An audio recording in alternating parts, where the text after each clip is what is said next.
हाय Sagittarius. आज हम इन cards की हेल्प से देखने वाले हैं कि आपकी लव लाइफ में आप जिनके बारे में बहुत ज़्यादा सोचते हो वो एक्चुअली में क्या फील करते हैं आपके बारे में। क्या वो आपके लिए उतना कमिटेड हैं जितना कि आप उनके लिए कमिटेड हो, या वो आपको कमिटमेंट देंगे। आप लोगों का कनेक्शन कैसा है, एक सोल कनेक्शन है या एक आप लोग ट्विन फ्लेम जर्नी में हो, या फिर आप लोग किसी कोई कार्मिक बैगेज की वजह से आपकी लव लाइफ सफ़र कर रही है। ठीक है, साथ में उपाय भी देखेंगे, यूनिवर्स का गाइडेंस भी देखेंगे एंड यूनिवर्स क्या गाइड कर रहा है आपकी लव लाइफ में। एंड हम लोग देखेंगे 5th house and 9th house में प्लैनेट्स क्या बता रहे हैं। ठीक है, क्या इन्फ्लुएंस रहेगी, कौन सा प्लैनेट आपकी लव लाइफ को किस तरह से असर डाल रहा है। ठीक है, तो शुरू करते हैं आपकी रीडिंग। ठीक है, कार्ड्स को थोड़े से साइड में रख लेते हैं, स्टार्ट करते हैं आपकी reading. Okay universe, please guide कीजिए मेरे प्यारे प्यारे सैजिटेरियस के पार्टनर उनके बारे में क्या फील करते हैं। ठीक है, उनकी डीप फीलिंग जानना चाहते हैं एंड साथ में आपकी भी देखेंगे। ठीक है, इस तरफ आपकी फीलिंग रहेगी, इस तरफ आपके पार्टनर की फीलिंग रहेगी। अगर आप सैजिटेरियस नहीं हो तो एनर्जी इंटरचेंज हो सकता है। ठीक है, तो जो आपको रेजोनेट करे आप वही लेना।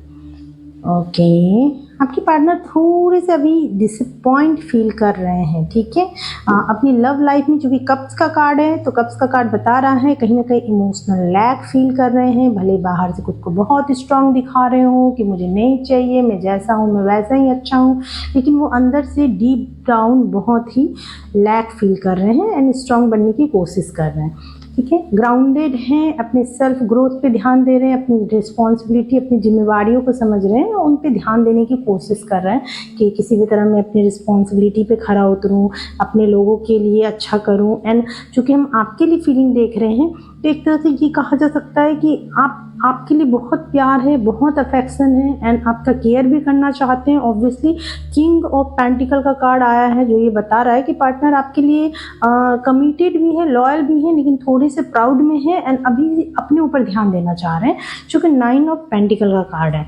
ठीक है, एंड नाउ आपकी एनर्जी देखते हैं। यूनिवर्स प्लीज़ बताइए। ओके, आपको ये सिचुएशन काफ़ी टफ लग रहा है ना, आप कंफ्यूज हैं कि क्या हो रहा है भाई मेरे साथ, ये सब चल क्या रहा है एंड कब तक सही होगा। ठीक है, ऐसी कुछ फीलिंग आ रही है एंड बहुत पेन भी फील कर रहे हो। आई एम सो सॉरी आप ऐसा फील कर रहे हो। ओके, आपको लग रहा है कि चीज़ें रुक गई हैं। ठीक है, जिस हिसाब से चलना चाहिए था वैसे नहीं चल रही हैं एंड कोई बात है जो आपके दिमाग में बार बार घूम रहा है, उसकी वजह से आप परेशान हो रहे हो, आप किसी चीज़ का स्ट्रेस ले रहे हो बहुत ज़्यादा। चीज़ें रुक गई हैं ना, आप इस चीज़ का स्ट्रेस ले रहे हो कि कब रिन्यूअल होगी, कब सब कुछ सही होगा। ठीक है, ओके, आपके पार्टनर जिस आर्ग्यूमेंट से बचने की कोशिश कर रहे हैं, ठीक है, उनको लगता है अब समय आ गया है जब क्लियर बात की जाए, क्लियर कम्युनिकेशन किया जाए, किसी चीज़ से भागे नहीं, कुछ छुपाना नहीं है एंड अब सीधी बात करने में ही भलाई है। अब उनको ऐसा कुछ समझ में आ रहा होगी एंड वो काफ़ी, यहाँ भी हमने देखा था पेंटिकल्स के कार्ड से कि वो सपोर्टिव नज़र आ रहे हैं एंड यहाँ भी वो केयर करना चाह रहे थे। फिर से सपोर्ट का कार्ड आया, वो क्लियर कम्युनिकेशन करना चाहते हैं इस रिश्ते में। वो आपके साथ एक स्टेबिलिटी भी चाहते हैं, एक कमिटमेंट भी चाहते हैं कि आप लोग इक्वली एफर्ट लगाओ। ऐसा नहीं है कि सिर्फ वही लगाएं, आप भी लगाओ, दोनों मिल के लगाओ। 4 ऑफ पेंटिकल उनके तरफ से भी आ गया। उनको लग रहा है कि चीज़ें अटक गई है, जैसा चलना चाहिए था वैसा नहीं चल रहा है, कहीं कुछ अटक गया है। ठीक है, 8 ऑफ कप एंड सक्सेस। आप चाहते हो सारे निगेटिव सिनेरियो से आप दोनों आगे निकलो एंड एक इस रिश्ते को सक्सेसफुल बनाओ। ठीक है, आपके पार्टनर आए, इस नेगेटिव सिचुएशन से आप बाहर निकलो, इस नेगेटिव इमोशंस से आप इतने स्ट्रेस ले रहे हो, इतना परेशान हो रहा है जो आपको रात भर सोने नहीं दे रहा है, इन चीज़ों से बाहर निकलो एंड सक्सेस मिले आपको अब इस रिश्ते में। Okay, night of sword and hangman. Night of sword आपके पार्टनर की तरफ से भी आया है। आपको लग रहा है कि इस रिश्ते में ना क्लियर कम्युनिकेशन नहीं हो पाता, हमेशा कुछ भी बात करो तो बात आर्ग्यूमेंट में बदल जाती है और हमेशा चीज़ें रुक जाती है। पता नहीं कम्युनिकेशन ही रुक गया है। जब तक क्लियर बात नहीं करोगे तो क्लियरिटी नहीं मिलेगी तो कैसे होगा। इसलिए आप सोच रहे हो कि कन्फ्रंटेशन नहीं हो रहा, मतलब आमना सामना जो बात होनी चाहिए खुल के वो चीज़ें हो नहीं पा रही। मे बी आप नो कांटेक्ट में होंगे तो आप बात करना चाह रहे होंगे या ना ऐसा फील कर रहे हैं। अगर आप इन कांटेक्ट में हो तो आपको लग रहा है कि क्लियर बात क्यों नहीं हो रही, बातें घुमा फिरा के क्यों हो रही है, सब कुछ सही सही बात क्यों नहीं हो जाती है। ठीक है, इस तरह की कुछ फीलिंग नज़र आ रही है। एंड मैजिशियन, ओके, ये कार्ड आना चाहता था। ओके, अब समझ में आ रहा है। आपके पार्टनर ना मैनिफेस्ट करना चाहते हैं आपको। पहले मुझको लगा था कि ये कार्ड जो है ना आपको चार्म करने के लिए आया है, शायद वो कम्युनिकेशन के लिए भी ये कार्ड आता है क्योंकि जेमिनाई का कार्ड है। ठीक है, जेमिनाई कम्युनिकेशन के लिए जाने जाते हैं, तो ऐसा लगता है कि वो बात करना चाह रहे हैं, घुमा फिरा के बात करेंगे एंड आपको चार्म करने की कोशिश करेंगे। लेकिन चूंकि इसके साथ ही 5 ऑफ कप का कार्ड आया, 9 ऑफ कप का कार्ड आना चाह रहा था। तो अब मुझको समझ में आ रहा है कि कुछ इन्होंने जो इनको रिग्रेट है उन चीज़ों का जो पास्ट में इन्होंने खोया है। आपसे थोड़ा सा इमोशनल डिस्टेंस जो हुआ है, तो अब उनको इस चीज़ की अहमियत समझ में आ रहा है कि नहीं, एक सही में कम्युनिकेशन अच्छे से होना चाहिए था, एक प्रॉपर वे में होना चाहिए था। एंड शायद आप उनकी विश फुलफिलमेंट हो एंड अब आप उनको चीज़ों को सुधारना चाहिए। अगर वो चाहते हैं कि वो दुखी ना रहें तो उनको आपके साथ अच्छे से बात करना चाहिए, सब कुछ सुधारना चाहिए। आपके लिए कार्ड लेते हैं तो यूनिवर्स का देखेंगे गाइडेंस क्या है।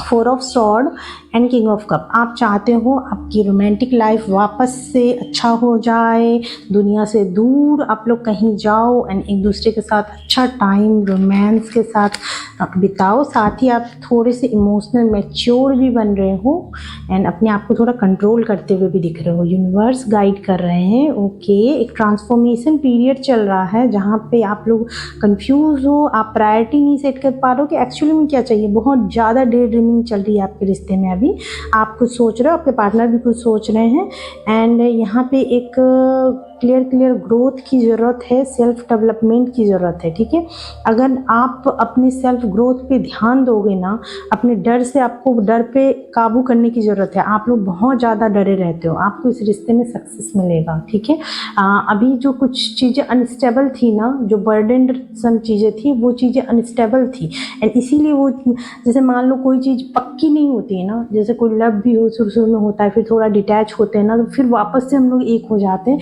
क्योंकि फिर वो डिस्टेंस जो है ना प्यार को और बढ़ा देता है। तो वही चीज़ें हो रही है कि अभी थोड़ा सा डिस्टेंस आ रहा है, चीज़ें डर रहे हैं आप लोग की सेल्फ ग्रोथ को ये डर काफ़ी इफ़ेक्ट कर रहा है। लेकिन इस डर को ओवरकम कर लेंगे ना आप एंड अपने दिमाग में क्लियर रहेंगे कि हाँ मुझे एक्चुअल में क्या चाहिए, तो आपकी लाइफ में सक्सेस है। ओके, आपकी लव लाइफ सक्सेसफुल है। एंड यूनिवर्स का ट्विन फ्लेम, इसीलिए कुछ लोग परेशान हो रहे थे। ठीक है, ट्विन फ्लेम में एक मिरर सोल होते हैं जो एक दूसरे को मिरर करते हैं, इसीलिए आप कभी कभी डरे हुए से फील करते हो, कभी कभी ऐसा फील करते हो। ठीक है, ट्रू लव, ये आपके लिए ट्रू लव है and have faith. Angels are working behind the scene. Universe आपको दिख भी नहीं रहा होगा, लेकिन यूनिवर्स आपके लिए ही काम कर रहे हैं। Be honest, heart to heart conversation का भी कार्ड आ गया है। आपको बहुत ज़रूरी है कि हर्ट टू हर्ट कन्वर्सेशन करें एंड आप अपनी फीलिंग के बारे में खुद के बात करेंगे ना, तो आपका रिश्ता ग्रो करेगा। ओके एंड ओके, अब हम लोग देखेंगे आपकी कुंडली पे, आपके 5th हाउस में एंड आपके 7th हाउस में प्लैनेट कैसे असर डाल रहे हैं। ठीक है, अगर आपको ओवरऑल कुंडली का विवरण चाहिए ना, तो आप जुलाई के महीने में देख सकते हैं हॉरोस्कोप, उसमें हम पूरा ही डिटेल में बताएं। आज हम सिर्फ 5th house and 7th house करेंगे क्योंकि लव रीडिंग कर रहे हैं। ओके, तो हम लोग सबसे पहले देखते हैं यहाँ 5th हाउस। 5th हाउस के स्वामी बनते हैं आपके लॉर्ड बनते हैं मार्स एंड मार्स बैठे हुए हैं अष्टम में। अष्टम में बैठना मार्स के लिए, हालांकि मार्स काफ़ी अच्छे होते हैं, मेल प्लैनेट है। मेल प्लैनेट अगर अष्टम में बैठे तो वो अच्छा रिजल्ट देते हैं, थोड़ा बोल्ड रिजल्ट देते हैं। लेकिन चूंकि ये डेबिलिटेड हो गए हैं यहाँ पे, तो अभी क्या है ना, आपको गुस्सा बहुत आ रहा होगा। वो गुस्सा ना एंड फ्रस्ट्रेशन कहीं ना कहीं आपके ना लव लाइफ में निकल सकता है, इसलिए आपको थोड़ा सा वाणी पे कंट्रोल करना है।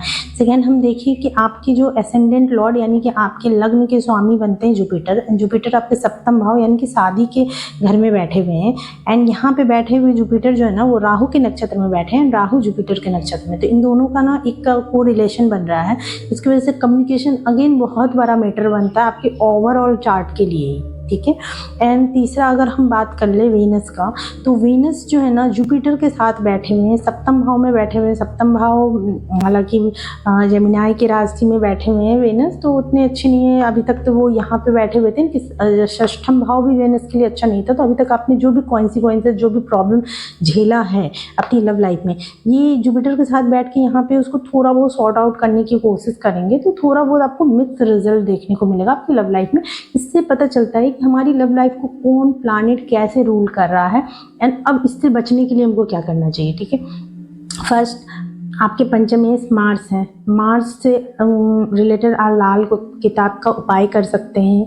आप वेस्टर्न एस्ट्रोलॉजी की हेल्प से कर सकते हो, या फिर आप वैदिक एस्ट्रोलॉजी पे बिलीव करते हो तो आप हनुमान चालीसा पढ़ सकते हो। आप मंगलवार शनिवार को आप मंदिर में जा कर के चोला चढ़ा सकते हो। इस तरह के उपाय होते हैं मार्स से रिलेटेड, जो आप चाहो तो कर सकते हो। ठीक है, एंड सेकेंड देखा जाए तो आपको वीनस एंड जुपिटर से रिलेटेड उपाय करने चाहिए, जिससे सही रहे। या तो बीज मंत्र को तो मैं पर्सनली रेकमेंड करती हूँ, इसलिए क्योंकि पैसा नहीं लगता, एफर्ट नहीं लगता रोज। बस ये है, एक तो आपको दूसरों की मदद करनी है, हमेशा एक अच्छा इंसान बनना चाहिए ताकि हर एक प्लैनेट आपको ब्लेस करे। एंड दूसरा मतलब लोभ, ईर्ष्या, दुख, मोह, इनसे परे हट करके सोचना चाहिए, जिससे आपको हर प्लैनेट ब्लेस करें। एंड दूसरा ये होता है कि आपको आप जो ऐसे बीज मंत्र करते हो ना, तो उससे आप थोड़े ही दिन में आपको विद इन अ मंथ एहसास होगा कि आपके अंदर कुछ बहुत बड़ा परिवर्तन आ गया। जैसे मार्स से रिलेटेड ओम अंगारकाय नमः, जुपिटर से रिलेटेड ओम ब्रीं बृहस्पति नमः, शुक्र से रिलेटेड ओम सुम शुक्राय नमः। इस तरह के मंत्रों में कोई आपका थोड़ा सा टाइम लगेगा मेडिटेशन में, एंड धीरे धीरे आप ध्यान करना सीख जाओगे। एंड कोई पैसा नहीं लगना, बस घर में बैठ के आराम से कर रहे हो, 108 बार कर लेना। इससे ये ग्रह अच्छे इन्हेंस हो जाएंगे। ठीक है, एंड अभी आपको ना वेनस एंड जुपिटर से रिलेटेड थोड़ा बहुत उपाय कर लेने चाहिए, जिससे आपके 5th हाउस पे, क्योंकि वेनस लव के लिए जाने जाते हैं, जुपिटर आपके लग्नेश हैं, एंड मार्स आपके पंचमेश हैं, वो डेबिलेटेड है। हालांकि वो अभी निकल जाएंगे, एंड वो 5th जब ये 28 को जब ये यहाँ 9th हाउस में आ जाएंगे ना, तो ये काफ़ी अच्छा रिजल्ट देने वाले हैं। ठीक है, क्योंकि सूर्य की राशि में आ जाएंगे तो थोड़ा अच्छे रिजल्ट देंगे। हालांकि 9th हाउस उनके लिए उतना फेवरेबल नहीं है, लेकिन फिर भी अच्छा रिजल्ट देंगे। फिर भी हम हमेशा लव से रिलेटेड, क्योंकि मार्स हर ग्रह में ट्रैवल करते रहते हैं ना, हर घर में ट्रैवल करते रहते हैं, हर 1 महीने हर 2 महीने में। तो इसलिए ना हमेशा ज़रूरी रहता है कि आप ना मार्स से रिलेटेड उपाय जो है ना आप करते रहो, जितना पॉसिबल हो सके ना उतना। मार्स से रिलेटेड उपाय करने से क्या होता है, आपका पंचम भाव अच्छा बना रहता है। तो ये थी आपकी ओवरऑल रीडिंग। ठीक है, रीडिंग कैसी लगी मुझको कमेंट में जरूर बताइएगा। कौन से कार्ड से आप रिलेट करते हो ये भी मुझको कमेंट में जरूर बताइए। कोई हेल्प चाहिए, कोई किसी ग्रह से रिलेटेड कोई उपाय चाहिए, तो वो भी आप कमेंट में पूछ सकते हो मुझसे। एंड वीडियो को लाइक जरूर कीजिएगा please. Equal give and take बहुत ज़रूरी होता है, क्योंकि जो एनर्जी हम आपको दे रहे हैं ना, वो एनर्जी आप रिटर्न कर देते हो। अगर आपको इक्वल गिव एंड टेक मेरे साथ ऐसे नहीं करना, लाइक नहीं करना होता है ना, कि नहीं करना, तो आप किसी भी नीडी को मेरी तरफ से कुछ भी गिफ्ट कर देना, तो वो एक इक्वल गिव एंड टेक हो जाएगा। ओके, बाय, मिलते हैं आपकी नेक्स्ट अगस्त की रीडिंग में।